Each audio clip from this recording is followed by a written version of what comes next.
Welcome to the video on comprehension.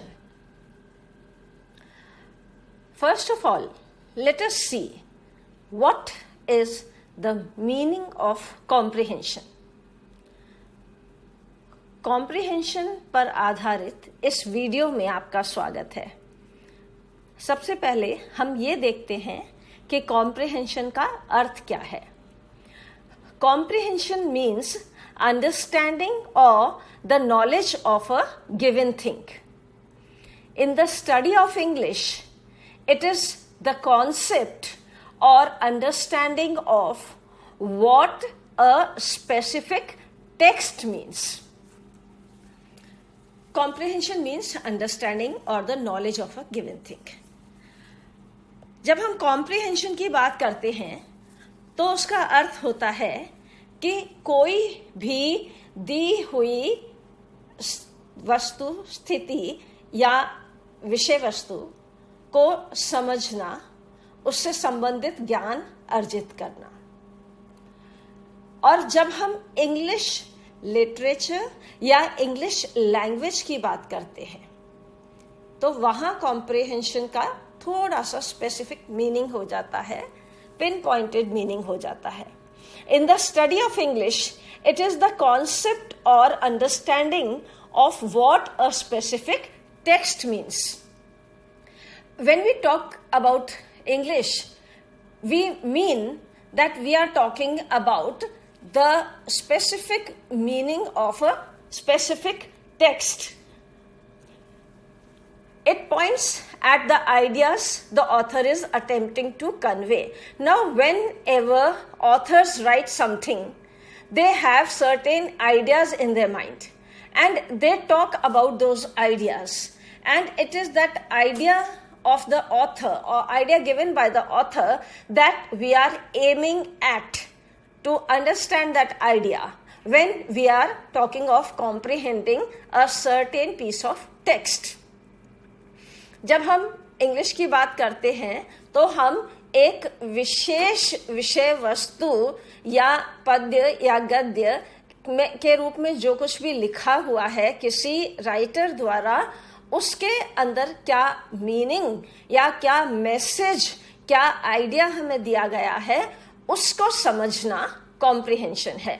The ideas studied in a comprehension passage are both textual, that is explicit or clearly noticeable, and subtextual, that is the underlying or hidden meaning which is implicit in the content.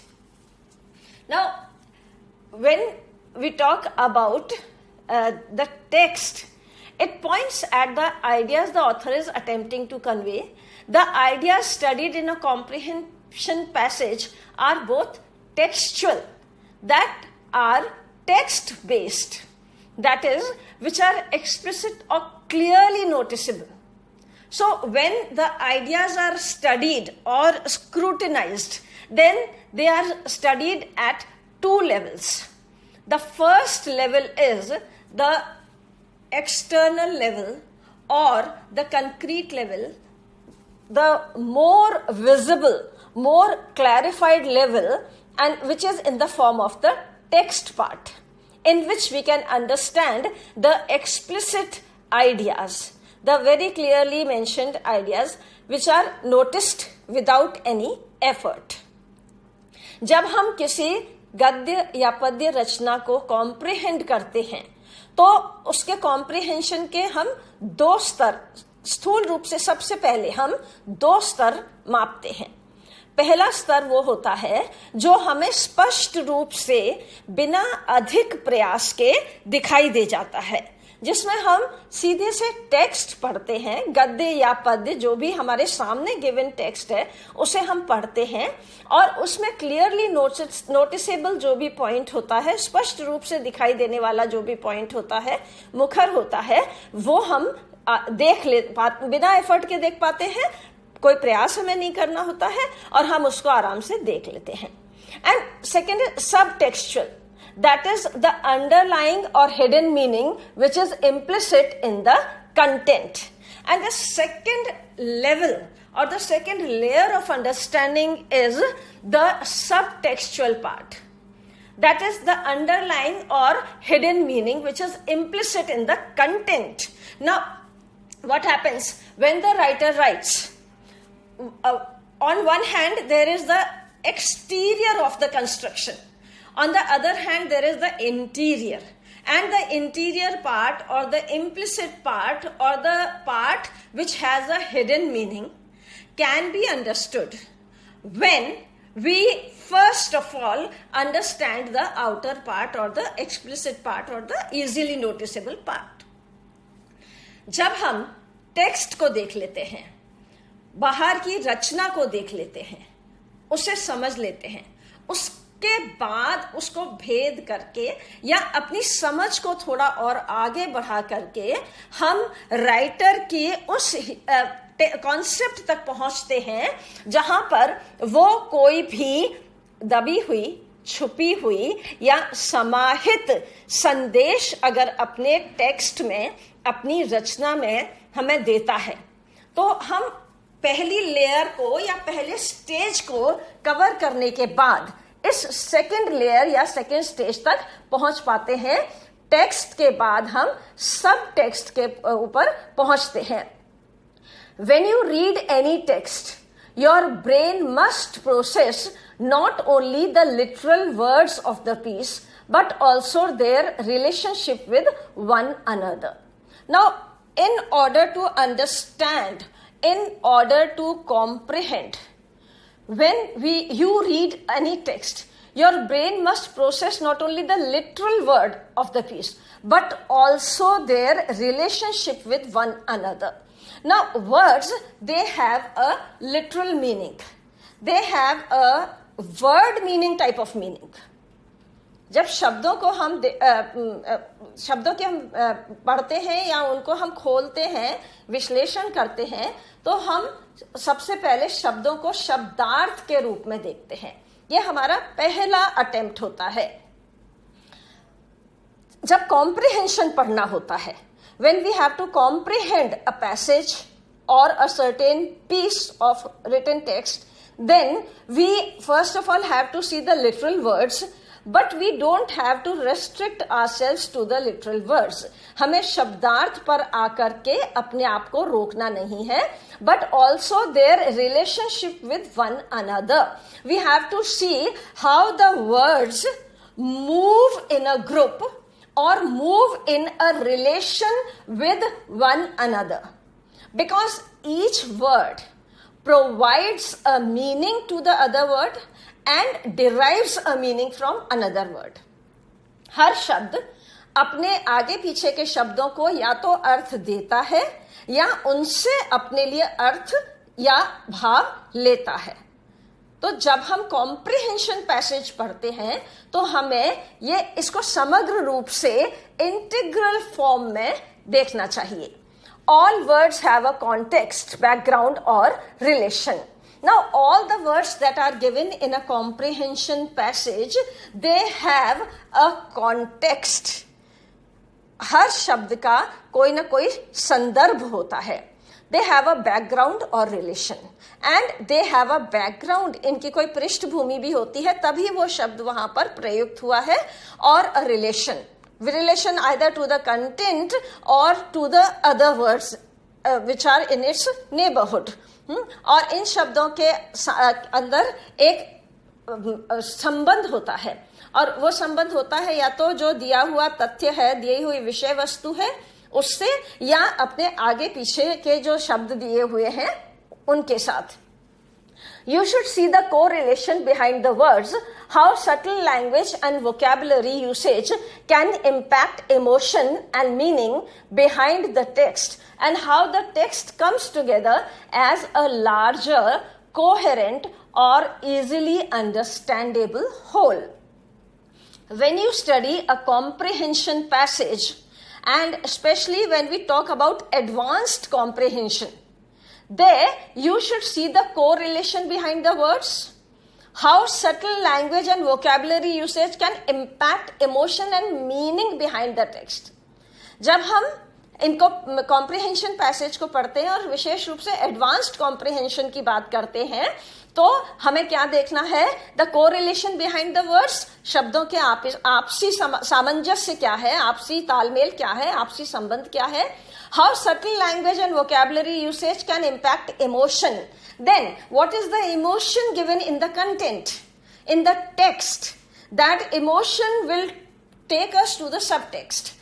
क्या जो दिया हुआ तथ्य है, दी हुई विषय वस्तु है, उसमें कोई इमोशन है, उसमें कोई ऐसा भाव है जो यहां पर दर्शाया गया है, and the meaning behind the text, and what is the actual meaning that the author is willing to convey behind the text, through the text. वो इस गद्य या पद्य रचना के माध्यम से हमें क्या अर्थ बताना चाह रहा है लेखक, ये भी हमें देखना है.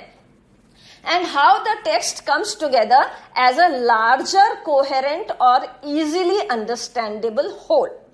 And in a comprehension passage, we have to also pay attention to how the text comes together as a larger, coherent and easily understandable whole. Now, when we read it in parts, then we break it.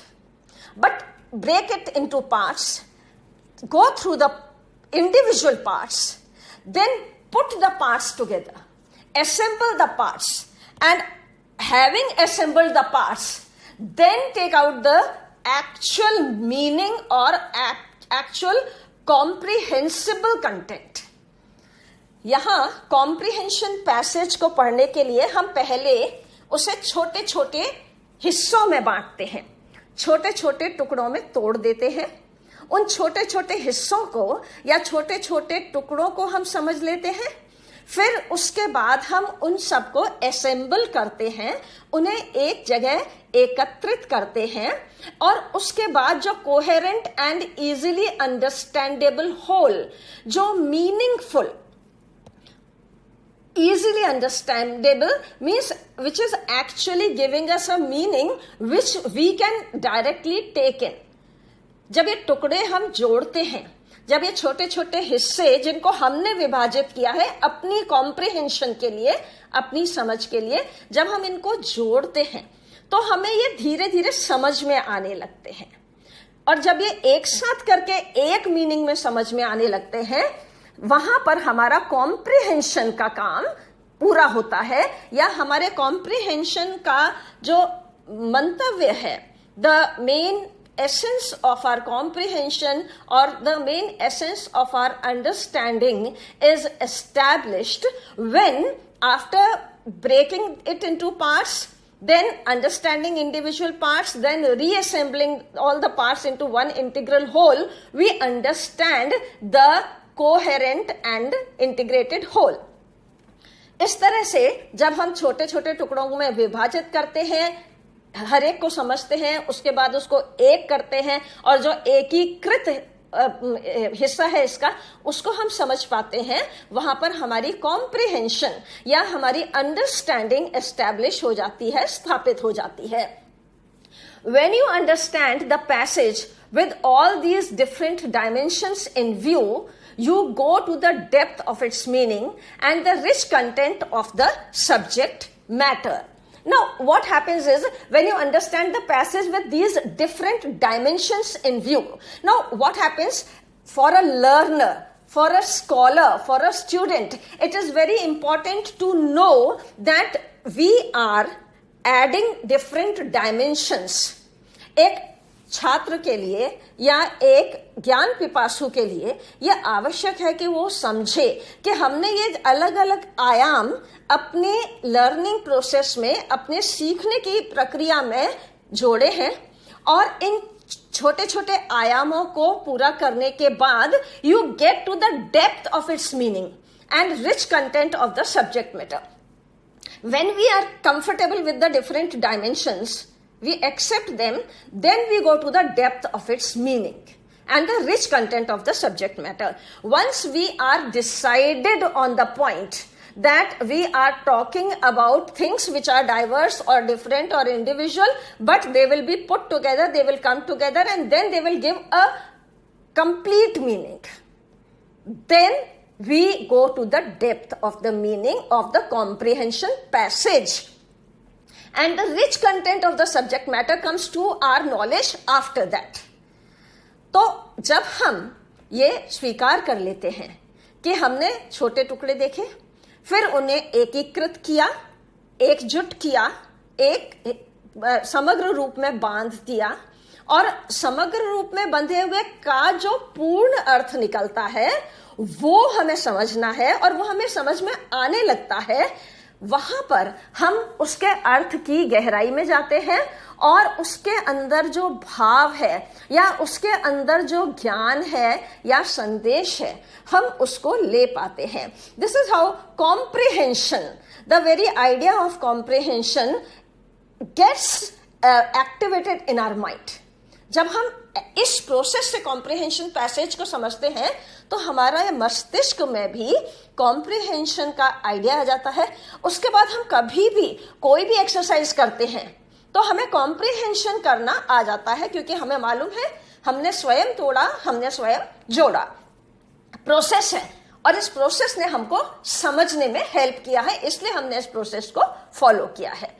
Reading comprehension is the ability to develop the text, understand its meaning, and to integrate with what the reader already knows. Now, reading comprehension is the ability to develop the text. When we comprehend a text, we read it. And when we read, in the process of reading, we develop the text in our mind. जब हम किसी भी comprehension passage को पढ़ते हैं, हम अपने मस्तिष्क में उसका विचारों का या उसमें दिए हुए भाव का डेवलपमेंट करते जाते हैं, उसका विकास करते जाते हैं. Understand its meaning, and automatically in the process of reading the comprehension text we start understanding the meaning. जब हम कॉम्प्रिहेंशन टेक्स्ट को पढ़ते हैं, बार बार पढ़ते हैं, तो उसका मीनिंग हमें समझ में आता है, समझ में आना शुरू हो जाता है. और ये जो आरंभ की स्थिति है, धीरे धीरे हमें ऑटोमेटिकली एक कॉम्प्रिहेंसिव एबिलिटी डेवलप करने में हेल्प करता है. We understand its meaning and to integrate with what the reader already knows. And the best part of comprehension is that when you go through a comprehension passage, you connect it with some such thing which you already knew. And that is the beginning of your development. जब आप comprehension passage को समझते हैं, प्रक्रिया आपने जो अपनाई है वो आपको मालूम है, और उस कॉम्प्रिहेंशन की प्रक्रिया को पूरे को ऑब्जर्व करने के बाद जब आप उसे किसी ऐसी आइडिया से या ऐसे अनुभव से, ऐसी घटना से, ऐसी नॉलेज से जोड़ते हैं जो आपको पहले से ही मालूम है, वहां से आपके दिमाग का विकास बहुत अच्छा होने लगता है. क्यों? क्योंकि आपके पास रूट्स ऑलरेडी थी, आपके पास जड़ें पहले से ही विद्यमान थी. आपने उस पर अपनी समझ को या अपनी कॉम्प्रिहेंशन एबिलिटी को, अपनी कॉम्प्रिहेंसिव एबिलिटी को एस्टैब्लिश कर दिया, कनेक्ट कर लिया, and from there onwards you begin to understand things more clearly than you already knew, because the earlier knowledge and the knowledge you have added to it now, they begin to multiply. जब आपके पास पहले से कोई ज्ञान होता है, आपने अभी कॉम्प्रिहेंशन पैसेज पढ़ा, उसमें से आपने आइडिया जोड़ा, तो आपका ज्ञान द्विगुणित, बहुगुणित होता चला जाता है और आपको आसानी से समझ में आने लगता है. Thus, you should know that when you go through a comprehension passage, you should read it with the intention to know the direct or explicit content or subject matter. So, in order to understand a comprehension passage, you should accept this process, this situation, that you should read it with the intention to know the direct or explicit content or subject matter. जब आप comprehension passage पढ़ें तो सबसे पहले आपको ये अपने मन में क्लियर कर लेना चाहिए कि हमारा इंटेंशन क्या है, इस गद्य को पढ़ने के पीछे हमारा मंतव्य क्या है, या इस पद्य को पढ़ने के पीछे हमारा मंतव्य क्या है। The intention is to know the direct और एक्सप्लिसिट कंटेंट और सब्जेक्ट मैटर, जो मुखर रूप से, जो स्पष्ट रूप से, जो स्थूल रूप से हमें नॉलेज मिल रही है, संदेश मिल रहा है, हमें सबसे पहले वो देखना है, ऐसा हमने मान लिया। When you get the direct idea, then read it once again to understand the implicit or hidden or extended idea in it. Then, when you have finally come to the point of understanding the direct idea, then you read it once again to understand the implicit or hidden or extended idea in it. जब पहले बाहरी आवरण या स्थूल रूप समझ में आ गया, तो उसके बाद आप उसके अंदर छुपे हुए भाव या भावार्थ या संदेश को देखने के लिए उसको पुनः पढ़िए, और उसके बाद आपको उसके अंदर एक एक्सटेंडेड आइडिया भी मिल सकता है। आपको उसके अंदर जुड़ा हुआ या विस्तार करने वाला कोई विस्तृत आइडिया भी मिल सकता है, और वहां तक आपकी सोच या आपकी कल्पना अपने आप जाएगी, क्योंकि comprehension exercise begins to trigger the thought of your comprehending things in a better वे।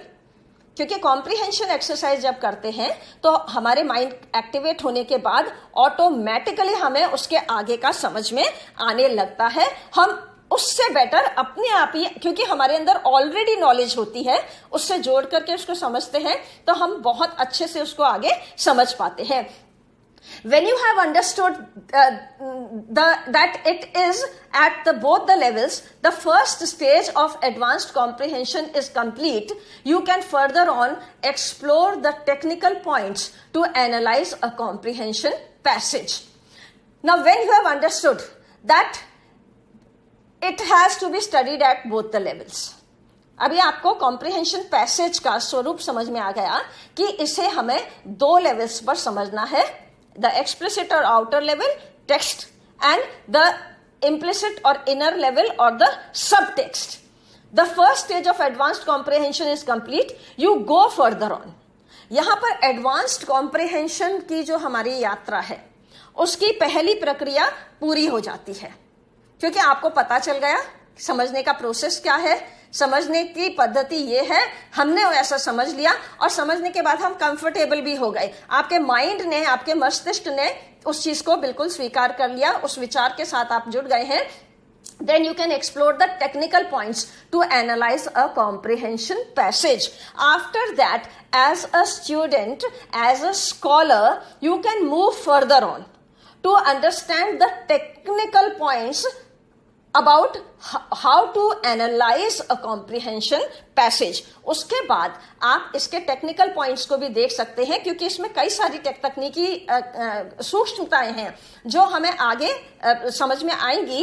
हम देख पाएंगे कि कॉम्प्रिहेंशन पैसेज और एडवांस्ड कॉम्प्रिहेंशन पैसेज को समझने के लिए या उसमें एक्सरसाइज करने के लिए या एग्जाम्स में अटेम्प्ट करने के लिए हम इसके सारे टेक्निकल पॉइंट्स को, कुछ तो हम ऑलरेडी समझते ही हैं, कुछ हम अब आगे समझ सकते हैं जो हमें आगे की वीडियोस में समझाया जाएगा।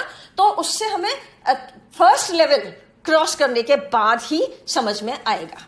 सो here we have seen the idea of comprehension, what comprehension is and how we should comprehend. Naturally also, when we try to understand things, more or less we follow the same process. But when we are talking about English language and literature, then we do it on a little bit conscious level. हमारी जो समझने की प्रक्रिया है वो प्राकृतिक रूप से भी ऐसी ही है, हम इसी रूप में समझते हैं। लेकिन जब हम इंग्लिश के बारे में बात करते हैं, व्याकरण के बारे में बात करते हैं या साहित्य के बारे में बात करते हैं, तो हम उसको थोड़ा सा एक लेवल और ऊपर ले जा करके, या हम कॉन्शियस लेवल पर, सचेत स्तर पर, चेतन अवस्था में हम ये समझ लेते हैं कि हमें ये पूरा प्रोसेस फॉलो करना है, और इस पूरे प्रोसेस के साथ ही हमें कॉम्प्रिहेंशन, जो कि हम प्राकृतिक रूप से भी समझ रहे थे और अब हम उसमें थोड़ा एफर्ट भी करेंगे, क्यों? कि अब हमें एडवांस्ड कॉम्प्रिहेंशन एक्सरसाइजेस करनी है for the sake of attempting them in examinations. क्योंकि अभी हम एडवांस्ड कॉम्प्रिहेंशन को समझेंगे नंबर 1 इंग्लिश के पॉइंट ऑफ व्यू से, नंबर 2 एग्जामिनेशंस को अटेम्प्ट करने के पॉइंट ऑफ व्यू से, इसलिए हम उसमें थोड़ा सा अपना एफर्ट इंप्रूव कर देंगे, एक्सटेंड कर देंगे, इंक्रीज कर देंगे, तो हमें कॉम्प्रिहेंशन की एक्सरसाइजेस और बेहतर समझ में आ जाएंगी। So kindly C the comprehension, the meaning, this was the meaning of what comprehension is and how we are attempting it and how we need to handle it. Thank you. धन्यवाद.